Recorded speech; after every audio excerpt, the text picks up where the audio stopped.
As we look out into the universe and identify the many accidents of physics and astronomy that have worked together to our benefit, it almost seems as if the universe must in some sense have known that we were coming. The Interplanetary Podcast. The exploration of space for the benefit of all mankind.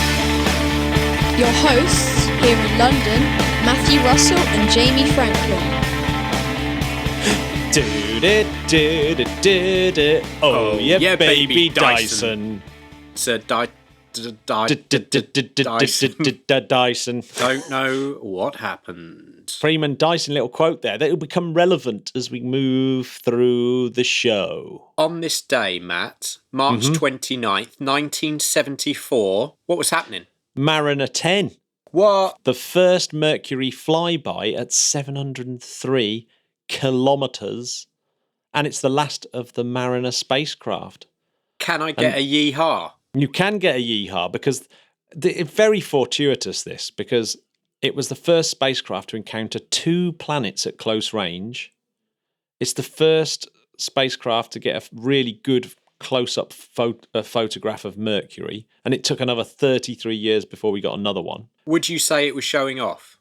It was, but the really important one was the secondary objective after having a look at Mercury's environment, etc., and having a look at Venus. The second objective was to do a gravity assist mission. Ooh. Now, gravity assist is our space word of the week. It is. We're going to go deep, aren't we, on gravity assist. We're going to go super deep because I've also got Dr. David Kipping. Oh, Kippers. Kippers of Halo Drive fame. Now, interviewed. You were absolutely buzzed about the interview, weren't you? Yeah. I can't wait to hear it. I didn't even realise he was English until I phoned him up and heard that pleasant English tone. Give me your keys, you that tone. Yeah, that one. Just joking. It was Ben Kingsley in what's that film? Sexy Beast. Sexy Beast, yeah. He was like that. Very like that. Incredible. Well, I for one am going to be excited to listen to that. Amazing. Guess who else was born today on You're not going to tell March me 29th? It was WAO, are you? It is Bill Urfanlanis, whose only mission to space was to pilot STS-116, the space shuttle. That's quite good, isn't it? He's a test pilot instructor. And then it's like, yeah, I'll fly the shuttle. What of it? Boom. I love that. You've also got on today, 1931, was Alexei Alexandrovich Gubarov flew on Soyuz 17 and Soyuz 28. It was a while ago now. Fantastic. One of my favourites, and this is semi-relevant, is 1941 Joseph Houghton Taylor Jr. That's quite a name. It is, isn't it? And he was discoverer, along with his colleague Russell Allen Hulse, of the first binary pulsar. And that opened up the whole science of gravitational radiation and was the first indirect evidence of the existence of gravitational waves. Well, Matt, if I'm known for anything, aside from my Cuban heels, it's for my love of binary pulsars.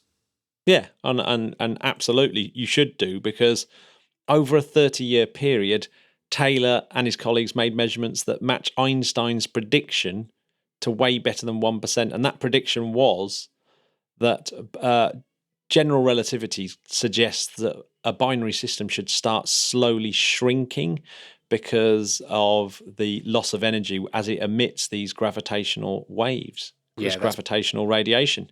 Taylor was able to prove that, and it's one of the greatest proofs of Einstein's general relativity. Imagine nailing that. Yeah, it's his birthday today. Happy birthday. Unsurprisingly, he won the Nobel Prize for it. Joseph. Well, he should Houghton. win the Nobel Prize just for his name. middle name Houghton, if I'm honest. Matt, what's happening in the Vega launch world?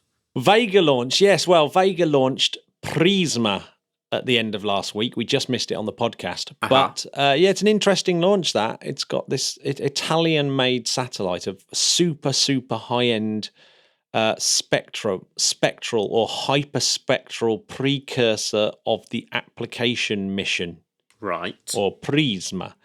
And obviously this hyperspectral camera that's on board, this payload, is really, really useful if you want to for Earth observation, because you can start to you're able to break down the light so you can see what type of crops there are, and you can see pollution and all those kind of things. So this is the next generation of kind of Earth observation satellites, and so I thought that was quite interesting. Well, good luck to everyone. Good luck to good luck to the Italian team who built Prisma. And good luck also to Electron, who are launching R3D2 for the Americans. I see what they did there. And Jamie, did you see the 4K Falcon 9 video? I may have seen it many times. It's amazing. It's really cool, isn't it? 4K. I mean, come on. 4K, yes. If only I had a 4K television, although it's perfectly acceptable in. That's the only reason I got mine, so you can come round to my house. Oh, yes. Have you got 4K? Matt, not only have I got 4K, I'm rocking an OLED. Oh, we're talking yes, individual pixel lighting. What?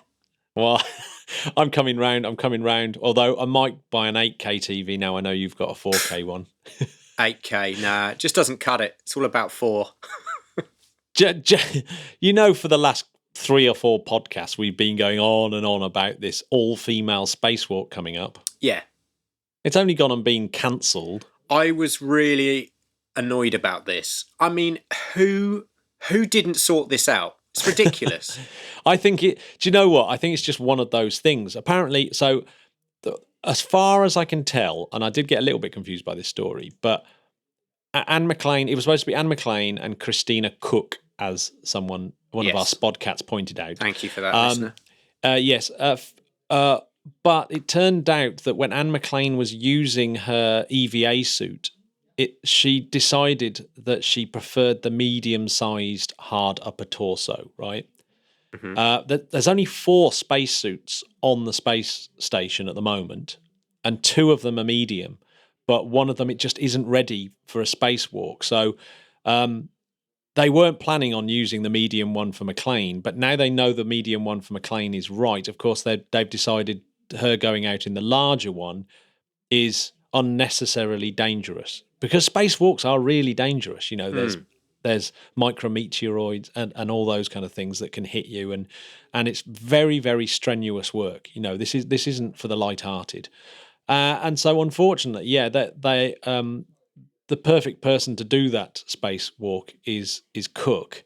And so she's getting the medium spacesuit, and Nick Hague is going to wear the larger one. There we go. I mean, these things do happen. I understand it. I'm just disappointed, I think. It's disappointing, but it was never supposed to be a thing. It was like coincidental, and I think it was Kate Rubins or someone like that who sort of spotted it and went, "Oh, look, this will have we ever done one of these this before will be where historic, it's 2 women?" And it's like, I don't know. And they looked back and went, no, we haven't. So it wasn't like it was planned to be this great sort of thing, and it's certainly not how the press have portrayed it. It's something that you want to appreciate in its historic moment, but it's not like you're trying to make it happen because of that reason. They just happen to be 2 amazing astronauts. Exactly. And it'd be good if it was to the point where you never even mentioned it. Exactly. Which is the point that the selectors were thinking when they were actually choosing the astronauts to do it. They weren't thinking about male, female. They're just thinking about who's the best astronaut. Yeah. Here. One of the great facts that I spotted in Eric Berger's write-up of this was, which I just didn't realise, and we really should have mentioned this on our spacesuit special, was that these EVA spacesuits that they have on the International Space Station, they were designed in 1974, and they were all the first flown in 1981, and there was 18 spacesuits produced, right? Only 11 of them remain in service, of which 4 of them are on the ISS. So these are really old bits of tech that they sort of recycle all the time. So these suits, they stay on the space station for 6 years. Or 6 years. I was going to say, how long do they stay on there for? Get updated. They go up and down, and they're serviced on the ground after 6 years on the station, or 25 EVAs, whichever comes first. Which I didn't know or hadn't really thought about. But yeah, they're There was a lot of criticism about the spacesuit that was supposed to replace it because that's not ready and hasn't been developed yet, and yet it's cost tons of money. I was going to say the spacesuits cost a fortune, don't they? Yeah, well, to develop the next generation that's not ready yet was something like $80 million, and it's not done yet. So that's pretty freaking crazy, isn't it? Well, I can't wait till we see the SpaceX Daft Punk ones. Oh yes, no, absolutely. Well, yeah, but as we said before, they're IVAs rather than your EVAs, aren't they? Those ones. True, Dan. Yeah. Jamie, do you wanna hear my space word of the week? Let's dive into it. Word of the week. It's gravity assist in recognition of our guest and Mariner 10. So yeah, gravitational assist. What is a gravitational assist? Do you know, Jamie? Can you give me a little bit of a rundown? Well, isn't it a swing by gravity of a planet or other astronomical object to alter the path and speed of a spacecraft, typically to save propellant and reduce expense? So, in a nutshell, Matt, is that the?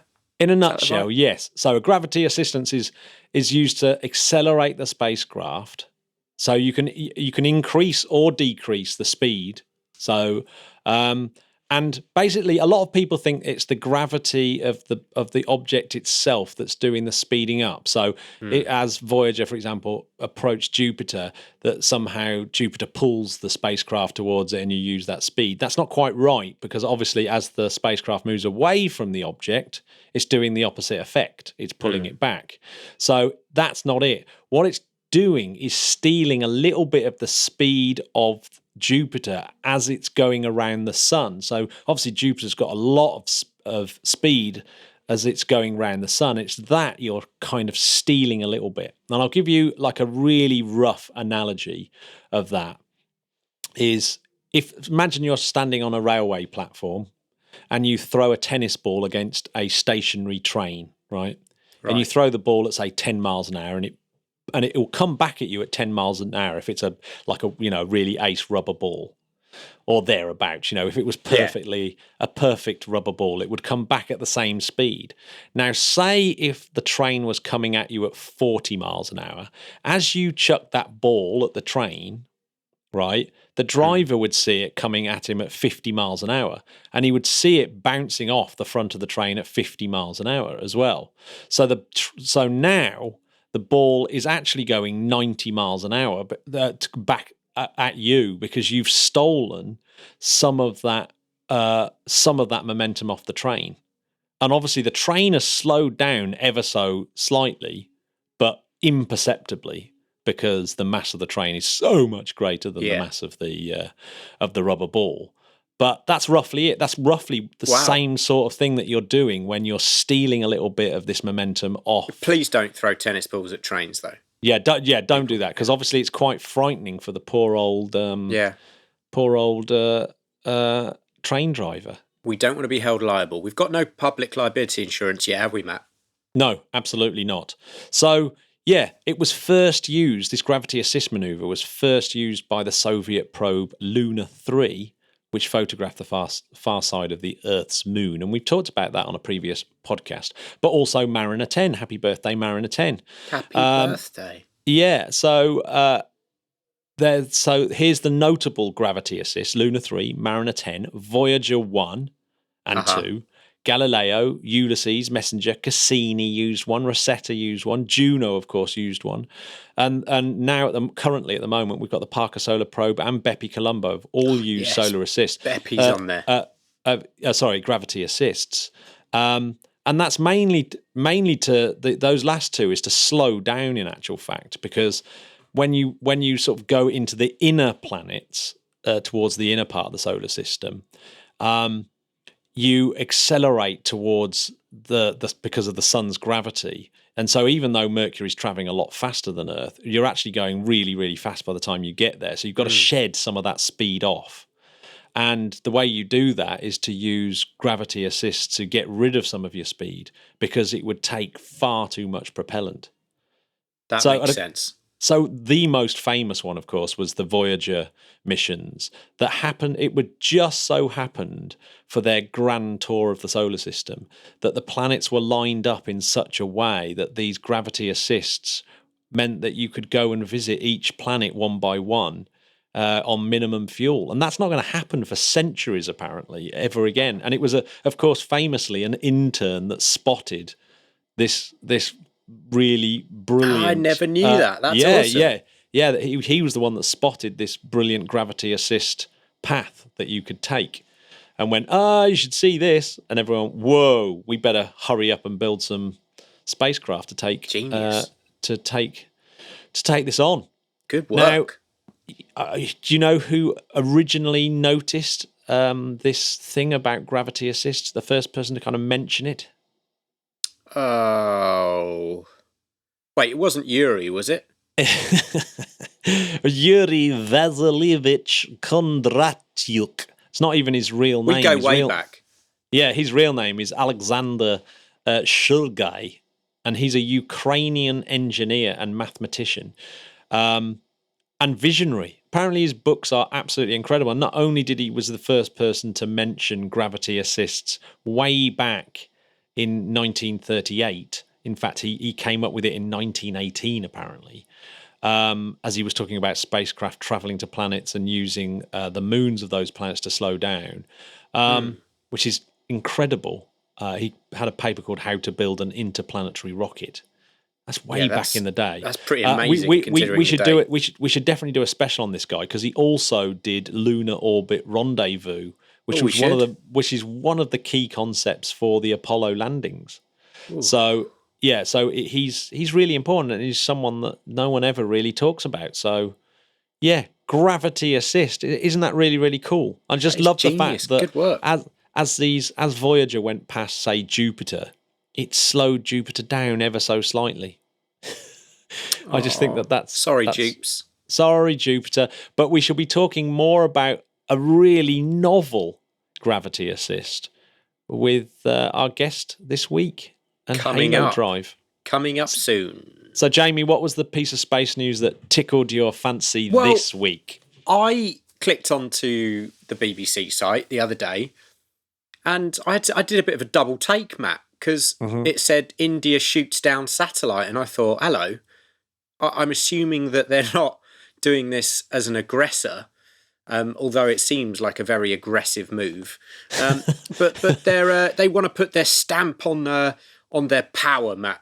You know, and the Prime Minister Narendra Modi said in a television speech that they're demonstrating the ability to destroy satellites as a move that he claims shows the country stands tall as a space power.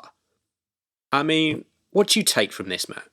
Well, obviously, to be able to shoot down a satellite, as we know, they're going really, really fast and very far away. I mean, this is hugely difficult. And isn't it only China and Russia and USA America, who have the capability? So they'll be the fourth superpower that can do this. It's obviously a massive display of skill and ingenuity. And in India, it's gone down really, really well. It hasn't gone down so well with the rest of the world, of course. No. I mean, one of the main problems is space debris. But unlike the one that China did was up at 800 kilometers high, which is why I've put this little table in where if you're up at 800 kilometers, it takes about over 100 years for your orbit to decay. So thanks, China. Basically, they just put tons of debris up at that height and actually higher because the missile came from below the satellite and pushed it all up even higher. Right. So you've got this really bad debris field now that will stay up there for hundreds of years. Whereas this Indian version was Microsat R, which was orbiting at about 270 kilometers. Now, if you look at that table, 270 kilometers means it's going to only take about a month for it to all decay away, which is pretty good news. So I suppose it was definitely more responsible than the ridiculous Chinese one, which almost seems unforgivable. because Oh, it does seem like now that there is a Kessler already happening. But it takes a lot longer than people think. That the scenes in Gravity are just totally ludicrous. The Kessler effect takes many decades to actually happen, rather than the few hours that it happens in Gravity. So it's all a little bit ludicrous. But yeah, I mean, obviously they've got elections coming up, haven't they? So Prime Minister Modi, he's showing off to try and get some kudos, and of course it's going to work. He is.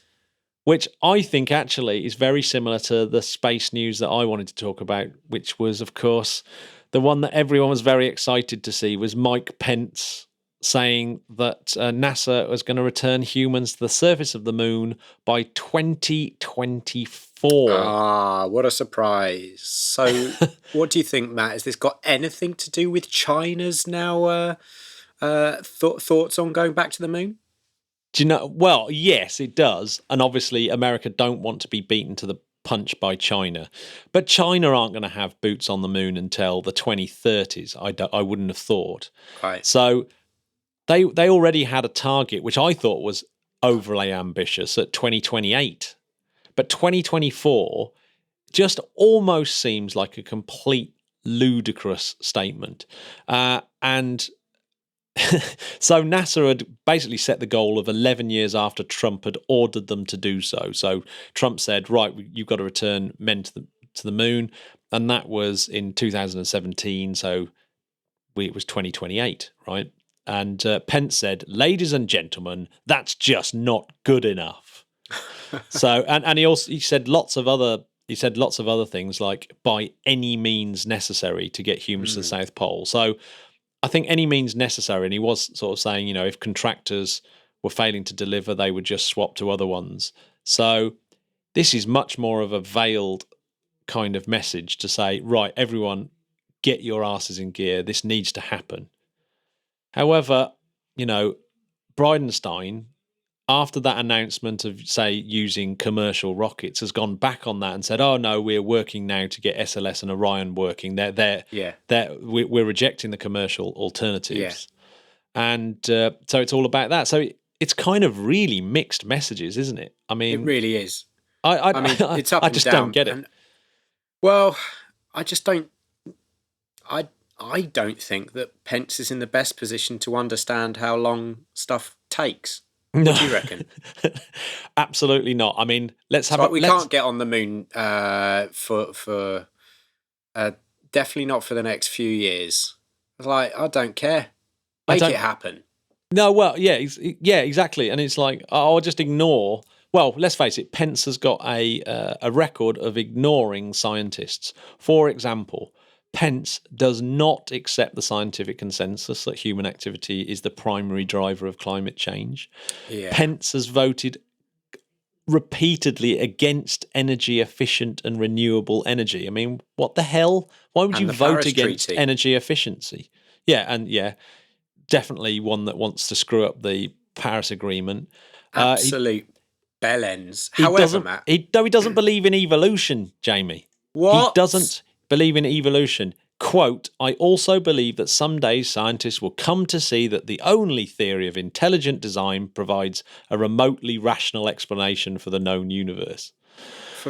Oh, God. So yeah, he doesn't have the ability of critical thought. This guy is worse than Trump. I would be terrified if Trump was assassinated. I've got a few quotes that I think are quite funny. Well, God knows we need some humour now. So the first one's from David Parker, who's the director of human and robotic exploration at ESA, and he said he held up a poster of the SLS chart with the 2028 date on it, and he said, "This is NASA's architecture for getting to the moon. When I woke up this morning, maybe it's evolved over the course of the day." It's like Elon Musk was a little bit more flattering. He said it would be so inspiring for humanity to see humanity return to the moon, but it would be great to have a competitive commercial program to build a moon base that is outcome orientated, not cost plus. Dig at the old guard. So you only get paid for safe delivery of cargo. There we go. Perfect. No, I like that. Yeah, I mean, there's a lot of criticism from your people like Coalition of Deep Space that basically pointed out, well, it's okay making bold plans, but you need bold resources in order to carry them out. And there's other considerations. Where they're going is the South Pole because there's supposed to be water ice there. But Jack Burns of University of Colorado said, before we put boots on the ground at the poles, we urgently need robotic water ice prospecting missions. So that's got to happen really before you go and send a bunch of astronauts. So yeah, because you've got to be doing this for the right reasons, not just, hey, we landed on the moon again. What are we going to do now? Did I play golf? Yeah, I mean, I must admit, I'd believe it more if Pence and Bridenstine had said, right, we're cancelling SLS and the money we were spending on SLS, we're going to pump into the private sector. Yeah, well, that's what I was going to say. Is then maybe you'd have a chance. Yeah, well, the time and money that they're going to be spending to now try and do this in time for 2024, it makes you worry about what they're going to have to drop and cut. Well, you know what it's going to be. Look, I've just told you about Pence and his climate change denial. So if he guts out the earth science part of NASA, that would be absolutely horrific. And if you think what this is all about, this is just returning Americans to the moon just that they can, just for Trump to sort of finish in glory. Now, one of our spodcats put it just about as good as I think you can put it. He wrote in today and said, from the plodding jobs program with a glorious mission to nowhere, we are now presented with the goal of a hysterical dash for the glory of the worst old president in the US history so he can preen at the end of his inevitable second term. Oh, God, let's hope not. Oh, wow, what a quote. Who was that? Who sent that in? I'm not going to say his name because it's one of our favourites, but... Whoever you are, thank you. He might get into trouble.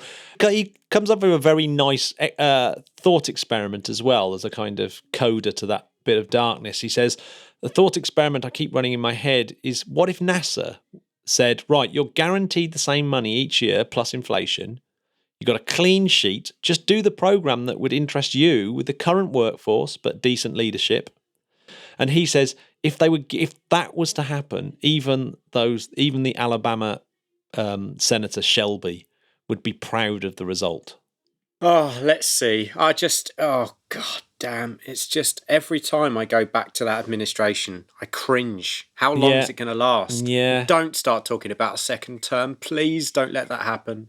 Yeah, well, a couple of things as well. Even if they increase the budget, it's not going to make the timeline any faster. Everyone knows that from Can't any just throw money at a space situation. Any late running project is not made faster by money ever. No. There's a classic quote of, "If we double the resources, we'll be able to finish it in twice the time." which is essentially the situation that they're in at the moment. So I call bullshit on this thing. It's great. Yeah. It's the classic. Just make a statement, make everyone happy. All the electorate go away with happy feelings of we're going to the moon in 2024. Yeah, and then they'll forget about it, but it won't have happened, and nothing will be lost. It's in the minds of the forgetful. It's terrible. Oh, it really is. Dear. Well, Zubrin's Moon Direct is there. Maybe scrap SLS and just do that. That's your chance. Anyway, Jamie. There we go. Yeah. Shall we go on to happier times and listen to the interview that I did this earlier today? Let's turn our frowns upside down. Here we go. Here is Mr. Kipping. Roll the tape.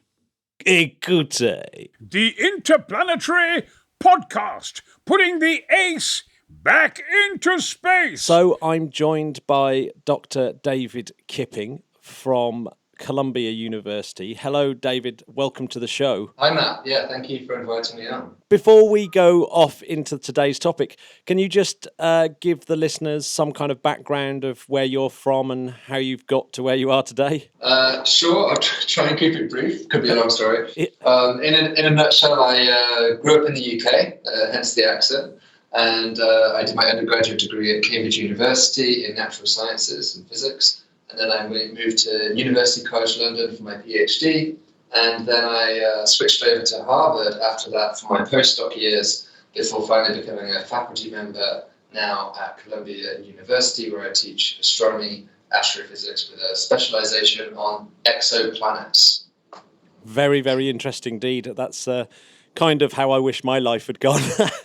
But so one of the reasons why I got you on the show, because there's been quite a lot of excitement about the Halo drive. It's one of those things where one of the listeners of the show quite excitedly was sending messages over to me, and then I saw it on a few other websites, and I've heard about it on a few other podcasts since, but it's obviously causing quite a stir. So the Halo drive, can you give us a little bit of an introduction about how that works and what it is? Yeah, sure.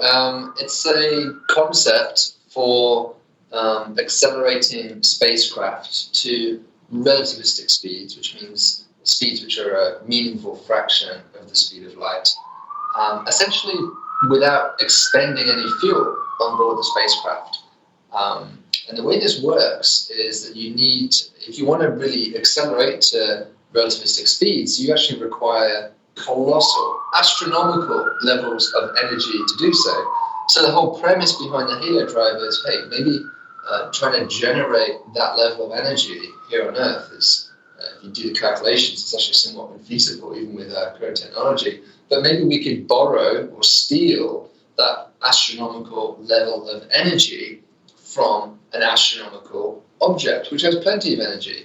And in this case, the suitable candidate is a black hole. So the way this works is it's essentially sort of a riff off the famous gravitational slingshot, which I'm sure some of your listeners are aware of. We do this in the solar system all the time. Our Voyager probes, the New Horizon probe did this just in the last few years. You fly past a massive body, and as you fly past, you can kind of steal some of the kinetic energy. You do a slingshot past the planet. Now, if you want to do this around a black hole, the reason why you might choose a black hole, by the way, is because these things can exist in these very tight binaries where the speeds of the black holes can be indeed approaching the speed of light. That actually inspired Freeman Dyson in the 60s to start thinking about this idea of sending a spacecraft to loop around, gravitational slingshot around a neutron star or a black hole in exactly this configuration. But the big problem with the Dyson slingshot, as it's often called, is that you are throwing your spacecraft into a fairly hellish environment. Yeah. It's you're swinging straight past, a very dangerous object with extreme tidal forces. There could be a hazardous radiation environment, and of course your timing has to be just right to not avoid it's like trying to throw a marble into a blender and not hit any of the blades. It's kind of difficult maneuver to attempt. So the Halo drive kind of gets around this, and it says, well, maybe we could perform the slingshot without having to endanger our spacecraft by using light. And this idea was kind of inspired by thinking about what breakthrough starshot, which again I suspect many of your listeners have heard of before, the idea to propel spacecraft using laser beams, to push them along with giant lasers here on Earth. But what if we did the same around a black hole? So we have our spaceship, it's in let's say a fairly wide orbit, but in the same system as this binary black hole.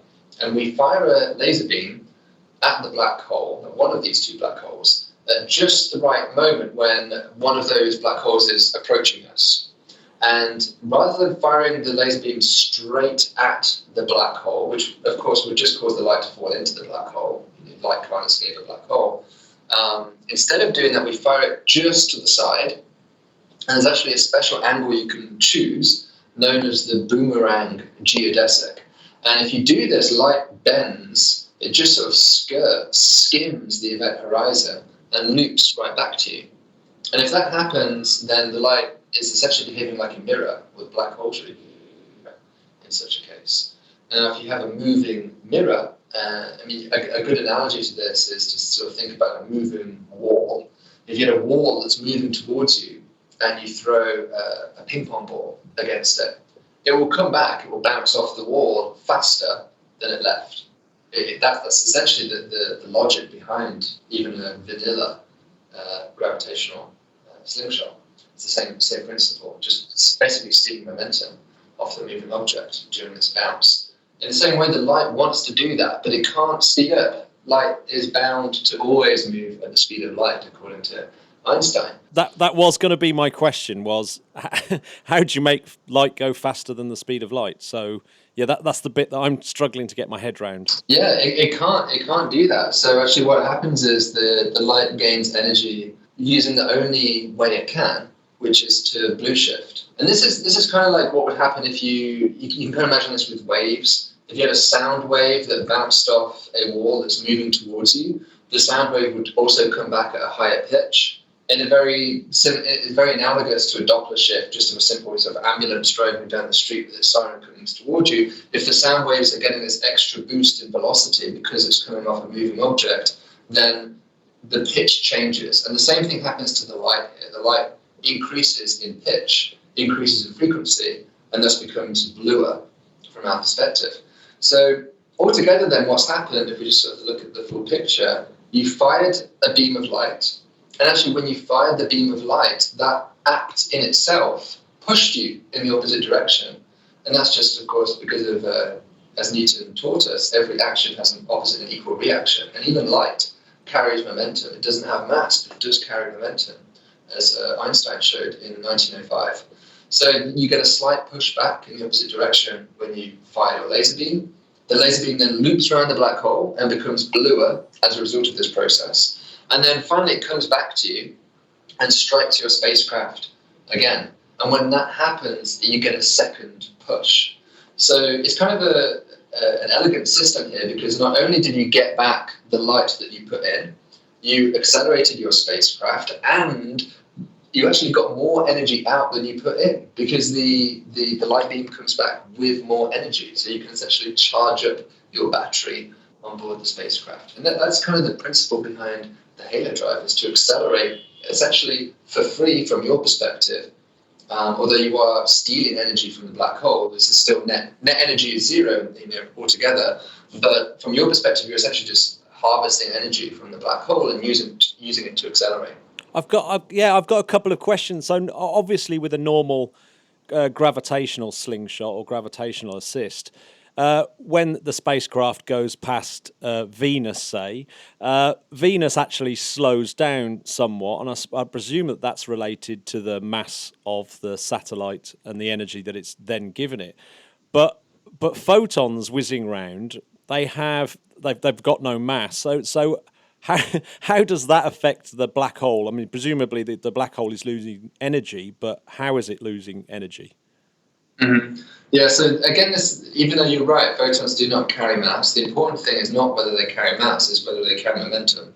And they do indeed carry momentum. As long as it has momentum, it's going to influence and cause a recoil effect on the object which it bounces off, or in this case, loops around, in the case of the black hole. So if this black hole is moving towards you, then you can really think of it in a really good analogy. Again, is just imagine bouncing a ping pong ball off this black hole that's moving towards you.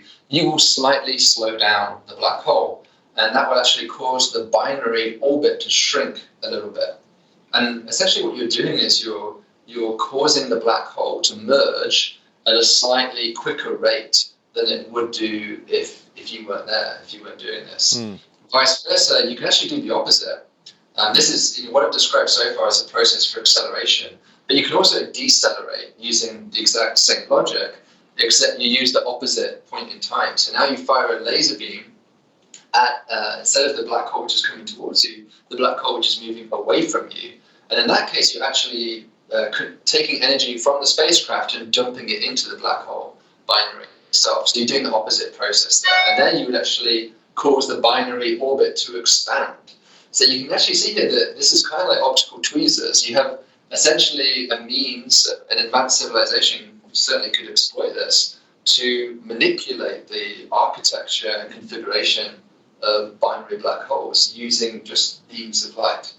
Well, I suppose that neatly gets us on to the second part of the paper that I was reading, that does explore how you could use this technology, or the knowledge of this technology, for signatures of extraterrestrial life. So I'm assuming that's what you're talking about there. Yeah, obviously we can't really do this Halo Drive thing tomorrow. This is not something that we're going to be using. When I was working on this paper, what I really had in mind was sort of the activity of an advanced civilization. And indeed, that's what Freeman Dyson really had in mind when he wrote his original paper about the idea of the so-called Dyson slingshot. So in that sense, yes, I suppose in principle, the technology exists for us to do this today. It really is just a laser and a mirror. I mean, we essentially have that technology already since the 1970s. But of course, there's this big catch that you need a black hole. And thus, you're going to need the means to travel to that nearest black hole. And as we might imagine, that's going to take a little bit of development in interstellar flight to get to that point. I think, and I just want to point out, a sort of a concern people often raise at this point, well, okay, if you have the ability to fly to the nearest star or the nearest subset of stars where you might find one of these binary black holes, then why do you even need the halo drive in the first place? And I think that's kind of like asking, okay, if you can, this is a one-time fee, right? Once I get to that nearest binary black hole, yes, it costs me a lot of energy to get to that point, but I never have to pay any energy again to travel across the galaxy. I can essentially accelerate and decelerate between these binary black holes without really using any fuel at all on board my spacecraft. And so that civilization might use this system as a sort of an intragalactic highway system to move across the galaxy. Even potentially very large masses, planet mass objects could be accelerated and decelerated. As long as the mass of the spacecraft is much less than the mass of the black hole, it really doesn't matter what the mass of the accelerated object is. So that kind of raises some interesting possibilities of thinking about if there is this network out there, that, obviously there's an economic value for a civilization to exploit this because they don't have to pay anything to keep moving huge masses around the galaxy. How would we detect such a civilization? Like, what would be the direct observational evidence that we might see? In our own galaxy, say the Milky Way, how many of these black hole binary systems are there? Are they common? That's a great question. That's something we're only really just starting to get a handle on. There's sort of two ways you can approach this problem. One is somewhat from a theoretical perspective, and one is from an observational perspective as well. So the theoretical perspective would say, okay, look at the number of sun-like stars, look at in our neighborhood, we can count those up, look at the number of smaller stars, and look at the number of larger stars. And we can see those stars, and black holes are the products of the most massive stars, which eventually die. And most of those stars are actually so massive that they're very short-lived and we can't see them anymore. So you sort of have to do this calculation. What you find is that it's almost like maybe like a bag of nuts or something. There tends to be more of the small nuts than there does of the big nuts. That the bigger the star, the rarer they are. And so what we do is we extrapolate sort of the counts of the small stars, the medium-sized stars, the large stars. We extrapolate that rate to calculate how many black holes we expect to be in our Milky Way galaxy. And you get a number of something like 100 million of these binary black holes, which should be residing. So that sounds like a huge number, but it's actually a relatively small fraction, of course. There's 100 billion stars in our Milky Way galaxy, and there's a factor of 1,000 less of these binary black holes. So they're less than 1 in 1,000 type systems. So they're relatively rare, but there's enough of them certainly to present a highway system, if you like, across the Milky Way galaxy. There's another aspect we can maybe talk about if we have time, and that's the idea that you can actually probably also use the halo drive without a binary black hole, but probably even just with an isolated spinning black hole as well. And that further increases the network, of course, that you could exploit. And could you do it with smaller mass objects like binary neutron stars, or do you just not get enough kick from that?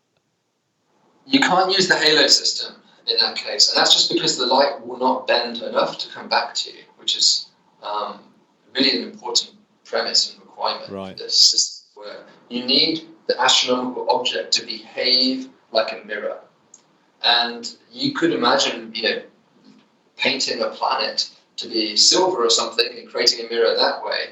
But generally in nature, such objects do not exist. If you want an astronomical mirror, a neutron star just doesn't cut it. It bends light a lot, but not enough to do a complete 180. Right. If you want to achieve a 180, it really has to be a black hole. Right, that's really interesting. So, with something like von Neumann probes, presumably this kind of system would mean that they could explore the galaxy even quicker than predicted, which kind of leads back to this Fermi paradox thing. Is it? Has anyone discussed that element of it? Of, well, if people are able to use these, that we keep discovering more and more of these ways that we can maybe explore the galaxy or intergalactic space, but we still don't see any spacefaring nations.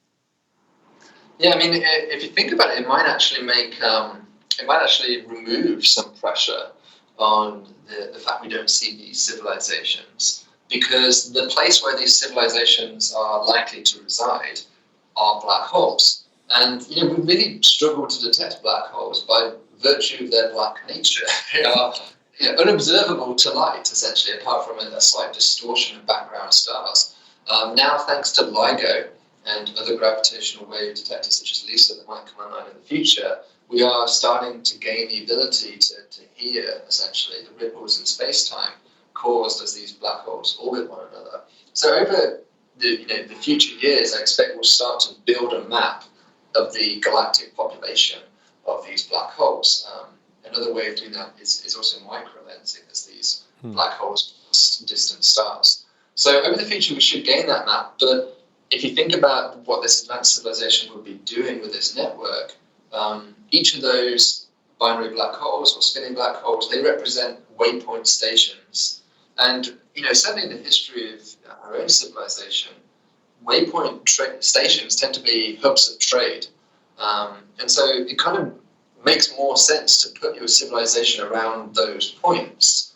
Not only because of the halo drive, there's actually a considerable literature of work now which has been arguing there's numerous methods by which an advanced civilization could exploit and harvest energy from black holes. One is to harvest, of course, like the Hawking radiation, which is coming off black holes. That provides a means of essentially just throwing mass into the black hole and converting it into pure energy. You can also do this with the jets, which come off a black hole as well.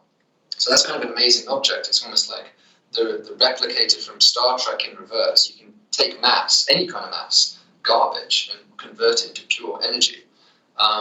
The other useful exploit of black holes, and spinning black holes in particular, is something called the Penrose process, where you can essentially harvest the spin energy of the spinning black hole to power your civilization. So there's plenty of ideas out there about how black holes could be the ultimate power stations for civilizations, and I guess the Halo Drive is another example of that. More focused on the case of propulsion, but here you have another reason why perhaps the civilizations don't live around stuff anymore. Perhaps they migrate and live around these more exotic objects. Is there a method of spotting civilizations around these black holes? Is there a techno signature, as it were, that they would be leaving?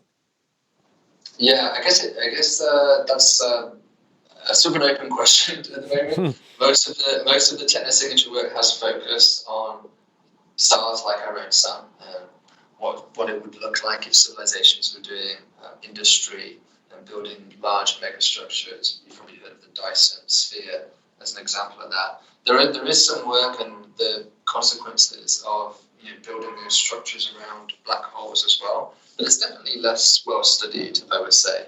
And certainly, black holes, we don't even know where they are, so they haven't really been a target for SETI in the past, for the Search for Extraterrestrial Intelligence. In the case of the Halo Drive, it's difficult to have a techno-signature because the system is by design extremely efficient. And if you think about it, any advanced civilization is going to want to be extremely efficient because they're using such vast amounts of energy. They don't want to be leaking energy all over the place and broadcasting their presence and, of course, just wasting useful energy. So advanced civilizations are by design always going to be, I think, quite challenging to detect unless they're just extremely wasteful about their presence. In the case of the Halo Drive, probably the only signature that is unavoidable, I think, would be the merger of the black hole, of the two black holes around one another.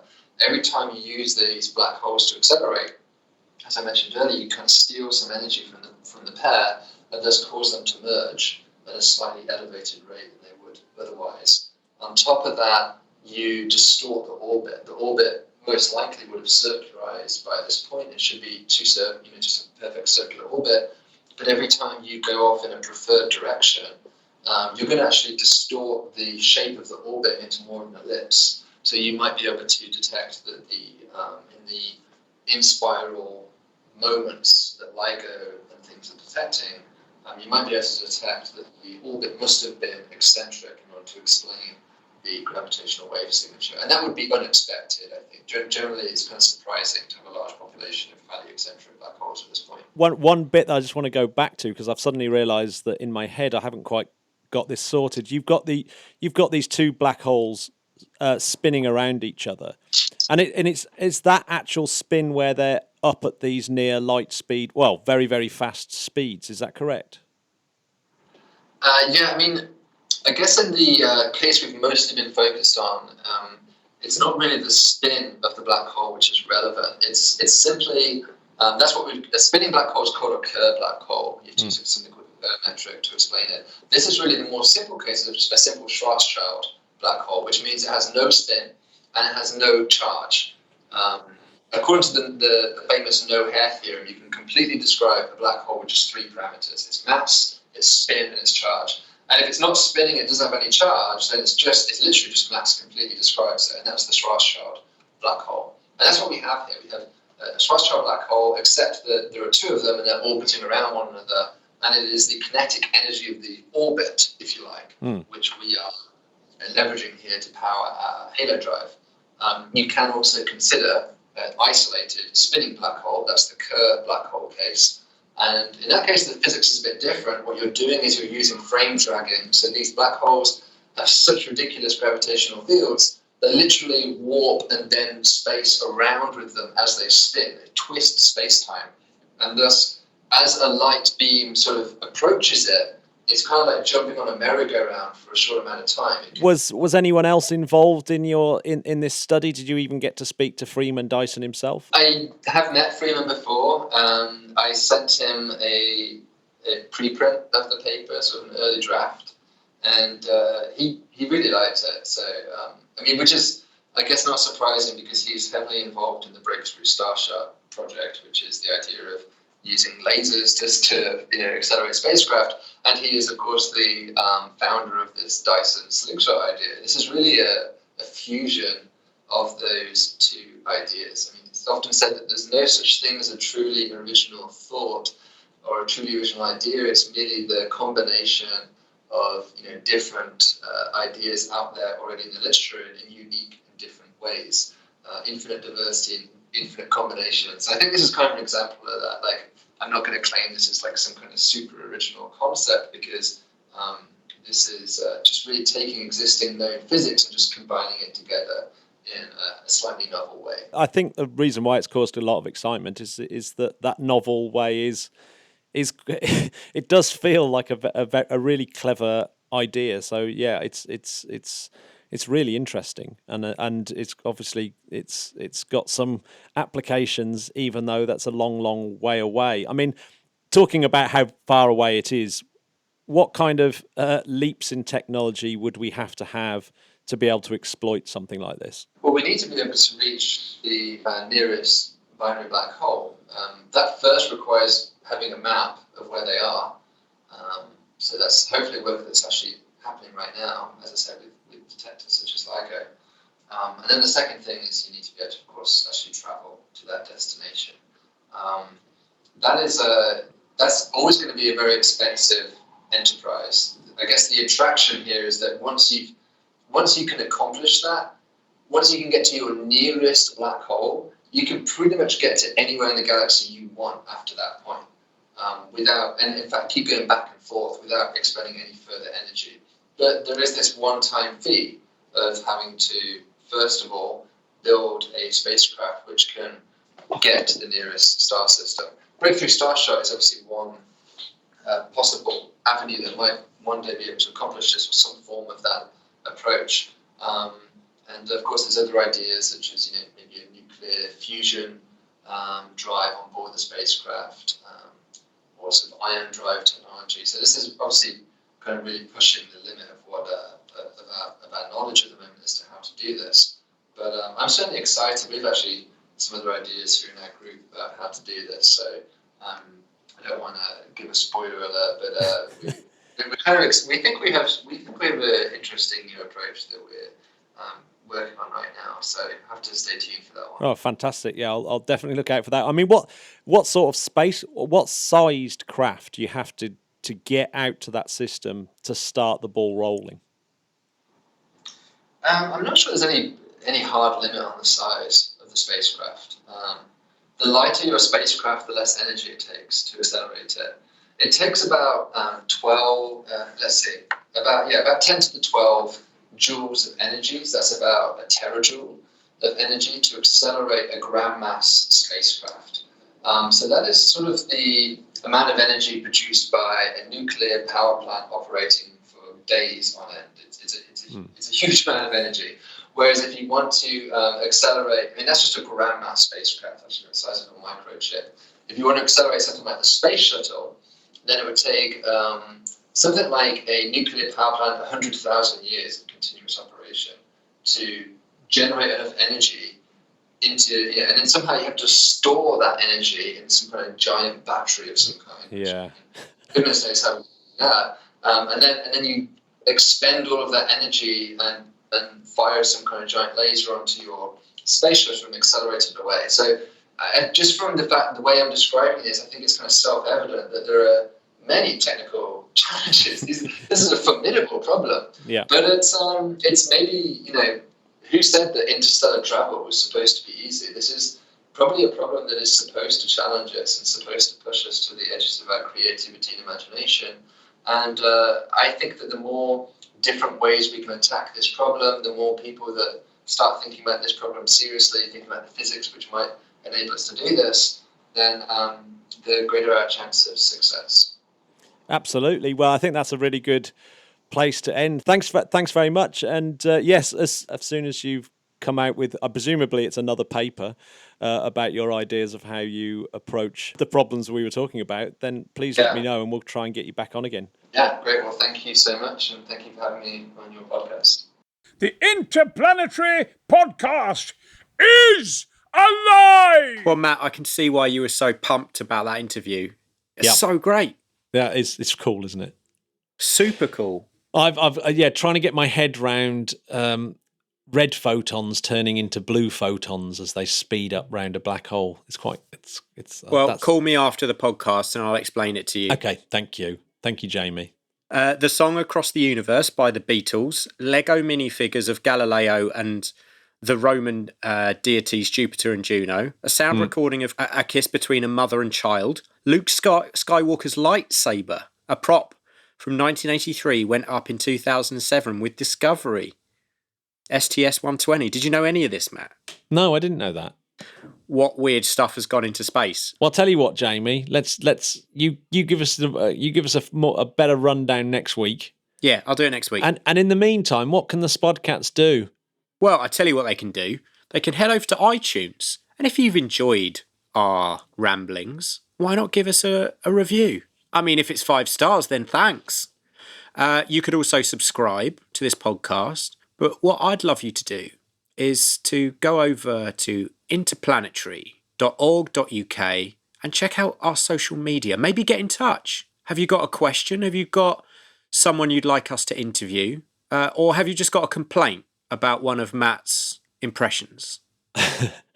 Get in touch. We love hearing from you, and we'd like to thank... Who do we really want to thank, Matt, more than anyone? We can't thank our Skyland Patreons more. They are legends. Kings and Queen. The mega Spodcats. The Spodcats that if I was a little old lady collecting cats, these are my cats. They are the rings around my Saturn heart. Oh, that's beautiful. So, how'd you like that? We have Bob Hodges. Legend. Tick. Kaylee. Kaylee is such a legend. Karel Sim. I've always liked Karel. The mega Julio Abrea. My heart, it dost throb. Darren Fuchs. Shawing. Legend. Justin Roberts. Just in time because you're a legend. John Benak. The incredible John Benak. Anthony Peggs. Big Peggers, yes. Matt Gilliland. Oh, what can we say about Matt G? Incredible. What can't you say? And that's everyone. That's such a geographical spread. We've got people in Chicago. Spread. Here we got people in Australia, France, Estonia.